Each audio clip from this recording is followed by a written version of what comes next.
ഇനി ചോറൊക്കെ ബാക്കി വരികയാണെന്നുണ്ടെങ്കിൽ തീർച്ചയായിട്ടും ട്രൈ ചെയ്യാൻ പറ്റിയ നല്ലൊരു റെസിപ്പിയാണ്. നല്ല സോഫ്റ്റ് ആൻഡ് ടേസ്റ്റി ആയിട്ടുള്ള ബ്രെഡ് നമുക്ക് വീട്ടിൽ തയ്യാറാക്കാം. ഒരുപാട് ബുദ്ധിമുട്ടോ കാര്യങ്ങളോ ഒന്നുമില്ല. നമുക്ക് രാത്രി ചെയ്ത് വെക്കാൻ പറ്റിയ ഒരു അടിപൊളി ബ്രെഡിൻ്റെ റെസിപ്പിയാണ് കേട്ടോ.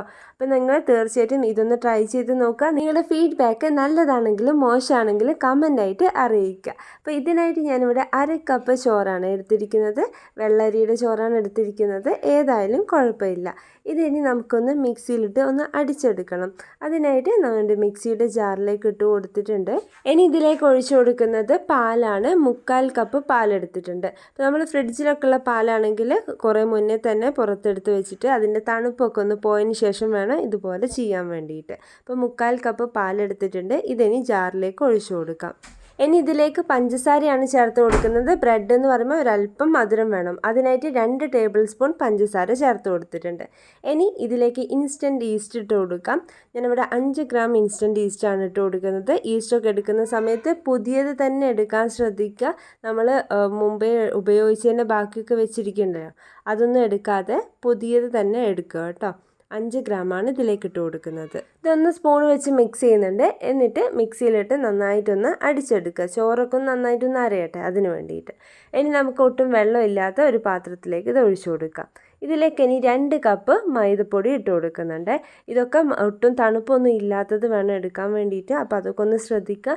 2 കപ്പ് മൈദ ഇട്ട് കൊടുത്തിട്ടുണ്ട്. 1/2 ടീസ്പൂൺ ഉപ്പ് ചേർത്ത് കൊടുക്കുക. ഇനി ഇതെല്ലാം കൂടി നന്നായിട്ട് മിക്സ് ചെയ്യണം. ഈ ഒരു ടൈമിൽ നമുക്ക് സ്പൂണ് വെച്ചിട്ട് മിക്സ് ചെയ്യാം. കൈ വെച്ച് മിക്സ് ചെയ്യുന്നതിനെക്കാട്ടും വളരെ എളുപ്പത്തിൽ നമുക്ക് ഇതുപോലെ സ്പൂണ് വെച്ചിട്ട് ഇതുപോലെ ഒന്ന് കറക്കി കൊടുത്താൽ മതി. അപ്പോൾ പെട്ടെന്ന് ഇത് മിക്സായി കിട്ടും.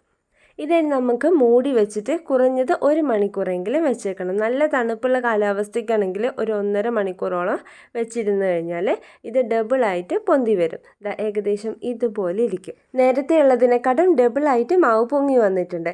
ഇതിലേക്ക് ഇനി നമ്മൾ ചേർക്കുന്നത് ബട്ടറാണ്. 30 ഗ്രാം ബട്ടർ വേണം ചേർത്ത് കൊടുക്കാൻ വേണ്ടിയിട്ട്. അത് നമ്മൾ ഇതുപോലെ ഡയറക്റ്റ് ഇട്ട് കൊടുക്കാതെ ഒന്ന് ഇത് മെൽറ്റ് ചെയ്തിട്ട് ചേർക്കുകയാണെങ്കിൽ പെട്ടെന്ന് ഇത് മിക്സായി കിട്ടും. അപ്പോൾ അതിന് വേണ്ടിയിട്ട് നമ്മൾ എടുക്കുന്ന പാത്രം ഒന്ന് ചൂടായിട്ട് വരുന്ന സമയത്ത് ബട്ടർ ഇട്ട് കൊടുക്കുക. അപ്പോൾ തന്നെ ഫ്ലെയിം ഓഫ് ചെയ്യുക. അപ്പോൾ ആ ഒരു പാത്രത്തിൻ്റെ ചൂടിൽ തന്നെ ഇത് നന്നായിട്ട് മെൽറ്റ് ആയിക്കോളും. അതിനുശേഷം നമുക്ക് ഒരുപാട് ചൂടോടുകൂടി മാവിലേക്ക് ഒഴിക്കരുത്. ബട്ടറിൻ്റെ ചൂട് പോയതിന് ശേഷം ഇതിലേക്ക് ഒഴിച്ചു കൊടുക്കണം. അപ്പോൾ ഇത് ഒഴിക്കുന്നതിൻ്റെ മുന്നേ ആയിട്ട് സ്പൂണ് വെച്ചിട്ട് ഞാൻ ഇതുപോലെ ഒന്ന് മിക്സ് ചെയ്തെടുക്കുന്നുണ്ട്. അപ്പോൾ ഇങ്ങനെയാണ് നമ്മുടെ ബാറ്റർ ഉണ്ടാവുക. കാണുമ്പം കുറച്ച് ലൂസായതുപോലെ തോന്നുമെങ്കിലും ഈ ഒരു കൺസിസ്റ്റൻസിയിൽ വേണം നമുക്കിത് തയ്യാറാക്കാൻ വേണ്ടിയിട്ട്. അതായത് കയ്യിൽ തൊടുന്ന സമയത്ത് ഒട്ടിപ്പിടിക്കുന്ന പോലെ കുറച്ച് അധികം വെള്ളം ഉള്ളതുപോലെ തോന്നും. അപ്പോൾ ഇങ്ങനെ വേണം ചെയ്യാൻ വേണ്ടിയിട്ട്. നമ്മൾ ബട്ടർ ഒഴിച്ചതിന് ശേഷം കുറച്ചൊന്ന് സ്പൂണ് വെച്ചിട്ട് ഇതുപോലെ ഒന്ന് മിക്സ് ചെയ്ത് കൊടുക്കേണ്ടത്. അതിന് ശേഷം നമ്മൾ കൈ വെച്ച് നന്നായിട്ട് ഇത് മിക്സ് ചെയ്യുക. അങ്ങനെയാകുമ്പോഴാണ് നമുക്ക് ഈ ബട്ടർ ഈ മാവിൽ നന്നായിട്ട് മിക്സ് ആയി കിട്ടുള്ളൂ. ഇതുപോലെ കൈ വെച്ച് നന്നായിട്ട് മിക്സ് ചെയ്തെടുക്കുക. ഇപ്പോൾ കാണുന്നില്ല, ബട്ടർ പൂർണ്ണമായിട്ടും ഈ മാവിൽ മിക്സ് ആയിട്ടുണ്ട്. ഇപ്പോൾ ഒട്ടും കാണാനൊന്നുമില്ല. എന്നാൽ കയ്യിലാണെങ്കിൽ നമുക്ക് ഒരുപാടങ്ങ് ഒട്ടിപ്പിടിക്കുന്നതും ഇല്ല. അപ്പോൾ ഇതുപോലെ വേണം ചെയ്യാൻ വേണ്ടിയിട്ട് കേട്ടോ. അപ്പോൾ ഇനി നന്നായിട്ട് ഇതൊന്ന് മിക്സ് ചെയ്ത് ഒന്ന് ഉരുട്ടിയെടുക്കുന്നുണ്ട്. ഇനി നമുക്കിത് ബേക്ക് ചെയ്യാനുള്ള പാത്രത്തിലേക്ക് കുറച്ച് ബട്ടർ തേച്ച് വെക്കുക. അപ്പോൾ നിങ്ങളെടുത്ത ബ്രെഡ് ടിന്നൊക്കെ ഉണ്ടെങ്കിൽ അതെടുത്താൽ നമുക്ക് കടയിൽ നിന്നൊക്കെ വാങ്ങിക്കുന്ന ബ്രെഡിൻ്റെ അതേ ഷേപ്പിൽ കിട്ടും. അപ്പോൾ എൻ്റെ അടുത്ത് അതില്ലാത്തതുകൊണ്ട് ഞാനിവിടെ കേക്ക് ടിന്നാണ് എടുത്തിരിക്കുന്നത്. അതിനുശേഷം നമ്മളിതാ വീഡിയോയിൽ കാണിക്കുന്ന പോലെ കുറച്ച് എടുത്തിട്ട് ഒന്ന് ഇത് പിറകിലോട്ടേക്കായിട്ട് ഇങ്ങനെ റോൾ ചെയ്തിട്ട് എടുക്കുക. അതിനുശേഷം നമുക്ക് ഓരോന്നായിട്ട് ഈ ടിന്നിലോട്ട് വെച്ച് കൊടുക്കണം. അങ്ങനെ എല്ലാ മാവും ഇതുപോലെ വെച്ച് കൊടുത്തിട്ടുണ്ട്. അതിനുശേഷം നമ്മൾ കൈ വെച്ച് ഇതെല്ലാം കൂടി ഒന്ന് യോജിപ്പിച്ചെടുക്കണം.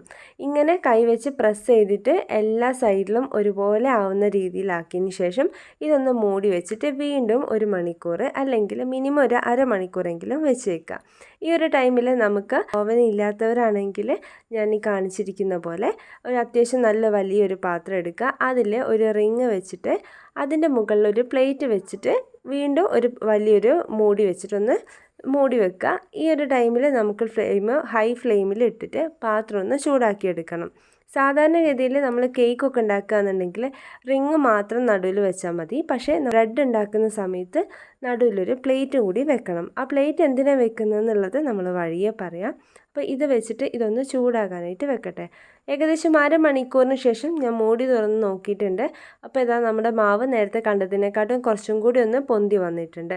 ഇനി ഇതിൻ്റെ മുകളിൽ നമ്മൾ കുറച്ച് പാലൊക്കെ ഒന്ന് തേച്ച് കൊടുക്കുന്നുണ്ട്. അതൊന്നിനല്ല, നമുക്കൊരു ബ്രെഡിന് നല്ലൊരു കളറ് കിട്ടാൻ വേണ്ടിയിട്ട് സഹായിക്കും. ഇതുപോലെ ഇങ്ങനെ പാൽ ആക്കി കൊടുക്കണമെന്നുണ്ടെങ്കിൽ, നമ്മൾ കുക്ക് ചെയ്യാത്ത പാലാണ് ചെയ്യുന്നത്, ഇതുപോലെ ഒന്ന് ആക്കി കൊടുക്കുന്നുണ്ട്. അതിനുശേഷം ഇനി നമുക്ക് ഇതൊന്ന് കുക്ക് ചെയ്യാം. കുക്ക് ചെയ്യുമ്പം നമ്മൾ ഓവനിലാണെങ്കിൽ 2 സൈഡും ഒരേ ടൈമിൽ തന്നെ നല്ലൊരു ഗോൾഡൻ കളർ കിട്ടും. എന്നാൽ നമ്മളിത് അടുപ്പിൽ ഞാൻ പറഞ്ഞതുപോലെ വെക്കുകയെന്നുണ്ടെങ്കിൽ നമുക്ക് അടിഭാഗം മാത്രം ഗോൾഡൻ കളറായിട്ട് കിട്ടും, മുകൾ ഭാഗം വൈറ്റ് കളറിൽ തന്നെ കിടക്കും. 2 സൈഡിലും ഒരുപോലെ ഗോൾഡൻ കളർ ആവാൻ വേണ്ടിയിട്ട് ചെറിയൊരു ടിപ്പാണ്. അതിന് വേണ്ടിയിട്ടാണ് ഈ പ്ലേറ്റ് ഇതിൽ വെക്കണമെന്ന് പറഞ്ഞിട്ടുണ്ടായത്. അപ്പോൾ ഞാനിതവിടെ പ്ലേറ്റിന് മുകളിലായിട്ട് നമ്മളിത് വെച്ച് കൊടുത്തിട്ടുണ്ട്. കറക്റ്റ് ഹൈ ഫ്ലെയിമിൽ 15 മിനിറ്റാണ് ഞാൻ കുക്ക് ചെയ്യാൻ എടുത്തത്. പിന്നെ നമ്മൾ എടുക്കുന്ന പാത്രത്തിൻ്റെയും അടുപ്പിൻ്റെയും അനുസരിച്ചിട്ട് സമയത്തിൽ ചെറിയൊരു മാറ്റമൊക്കെ ഉണ്ടാവും.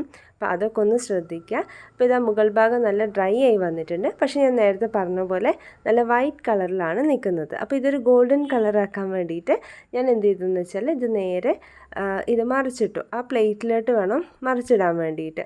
അപ്പോൾ അതിനാണ് നമ്മൾ പ്ലേറ്റ് ഇവിടെ വെച്ചിട്ടുണ്ടായത്. അപ്പോൾ നമ്മൾ യുക്തിക്കനുസരിച്ചിട്ട് ശ്രദ്ധിച്ചിട്ട് ഇതൊന്ന് കമഴ്ത്തിയിടുക. ഈ ഒരു ടൈമിൽ നമ്മൾ ഫ്ലെയിം ഒന്ന് ഓഫ് ചെയ്തിട്ട് ഇത് വീണ്ടും മൂടി വെച്ചിട്ട് ഒരു 15 മിനിറ്റ് കുക്ക് ചെയ്യാം. മീഡിയം ടു ഹൈ ഫ്ലെയിമിൽ വേണം ഇത് കുക്ക് ചെയ്യാൻ വേണ്ടിയിട്ട്. അതിനുശേഷം നമുക്ക് ഫ്ലെയിം ഓഫ് ചെയ്യാം. ഇതാ നമ്മുടെ അടിപൊളി ബ്രെഡ് ഇവിടെ റെഡി ആയിട്ടുണ്ട്. ഇപ്പോൾ കാണാനുള്ള ഭംഗി പോലെ തന്നെ കഴിക്കാനും നല്ലൊരു ടേസ്റ്റ് ആയിരിക്കും കേട്ടോ. നല്ലൊരു ഗോൾഡൻ കളറിൽ നമുക്ക് കിട്ടിയിട്ടുണ്ട്. ഇതിൻ്റെ മുകളിൽ ഞാൻ ആ ചൂടോട് കൂടി തന്നെ കുറച്ച് പാൽ ഒഴിച്ചിട്ട് കൊടുക്കുന്നുണ്ട്. ഇതിൻ്റെ മുകളിൽ ഇനി ഒരു ടർക്കി ഇട്ട് കൊടുക്കാം. നല്ല ചൂടോട് കൂടി നിൽക്കുന്ന സമയത്ത് ബ്രെഡിൻ്റെ എല്ലാ സൈഡും കുറച്ച് ഹാർഡായതുപോലെ തോന്നും. അപ്പോൾ നമ്മൾ ടർക്കി വെച്ചിട്ട് ഒരു 10 മിനിറ്റ് കഴിഞ്ഞിട്ട് തുറന്ന് നോക്കുകയെന്നുണ്ടെങ്കിൽ ബ്രെഡൊക്കെ നല്ല സോഫ്റ്റായിട്ട് കിട്ടും കേട്ടോ. അതിന് വേണ്ടിയിട്ടാണ്. അപ്പോൾ അതുപോലെ ഒന്ന് ചെയ്ത് നോക്കാം. അങ്ങനെ ഇതാ നമ്മുടെ അടിപൊളി ബ്രെഡ് ഇവിടെ റെഡി ആയിട്ടുണ്ട്. അപ്പോൾ എല്ലാവരും ഇതുപോലെ ഒന്ന് ട്രൈ ചെയ്ത് നോക്കണേ. എന്നിട്ട് തീർച്ചയായിട്ടും കമൻ്റായിട്ട് നിങ്ങളുടെ അഭിപ്രായം അറിയിക്കുക. നമ്മുടെ ചാനൽ ആദ്യമായിട്ട് കാണുന്ന ആളാണെങ്കിൽ ഒന്ന് സബ്സ്ക്രൈബ് ചെയ്തിട്ട് സപ്പോർട്ട് ചെയ്യണം കേട്ടോ. അതുപോലെ തന്നെ വീഡിയോ ഇഷ്ടപ്പെട്ടാൽ ലൈക്ക് ചെയ്യാനും മറക്കരുത്. നിങ്ങളുടെ ഫ്രണ്ട്സിനും ഫാമിലീസിനും ഒക്കെ ഇതൊന്ന് ഷെയർ ചെയ്തിട്ട് ഇങ്ങനൊരു ചാനലിനെ കുറിച്ച് ഒന്ന് പറഞ്ഞേക്കുക. അപ്പോൾ നമ്മുടെ വീഡിയോ ഇഷ്ടപ്പെടുകയാണെങ്കിൽ തീർച്ചയായിട്ടും നിങ്ങളൊന്ന് സപ്പോർട്ട് ചെയ്യണേ. ഇതുപോലുള്ള നല്ല നല്ല വീഡിയോസുമായിട്ട് നമുക്ക് വീണ്ടും കാണാം. അതുവരേക്കും ബൈ.